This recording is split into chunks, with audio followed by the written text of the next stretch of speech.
చివరి చెట్టు కొట్టిన తర్వాత, చివరి చేప పట్టిన తర్వాత, చివరి ప్రవాహం విషపూరితమయ్యాక అప్పుడు అర్థమవుతుంది మనకు డబ్బును తినలేము అని.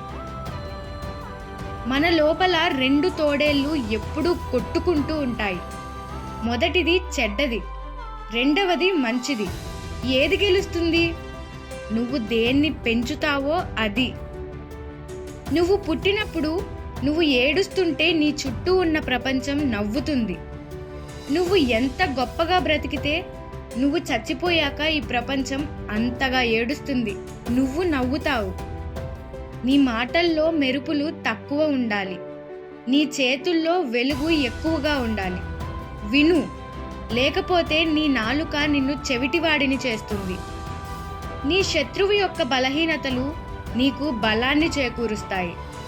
నీ ఇంట్లో జరిగే ప్రతి విషయాన్ని నీ స్నేహితులతో పంచుకోకు, వారి ముందు చులకనవుతావు. పేదవాడిగా ఉన్నా తప్పులేదు, కానీ నమ్మక ద్రోహం చేయొద్దు. ఒక ధైర్యవంతుడు చనిపోతాడు, కానీ ఒక్కసారే. పిరికివాడు మాత్రం ప్రతిరోజు చస్తూనే ఉంటాడు.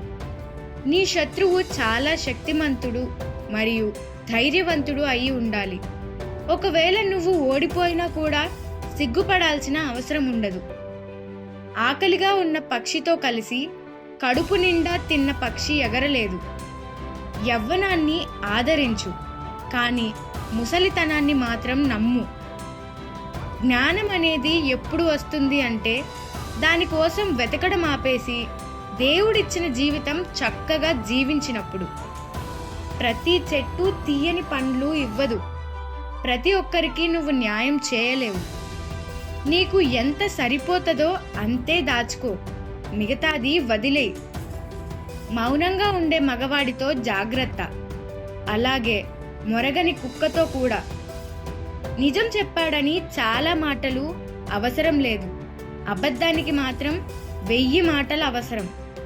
నిన్నటి నీ రోజు ఈ రోజుని ఎక్కువగా వాడకుండా చూసుకో.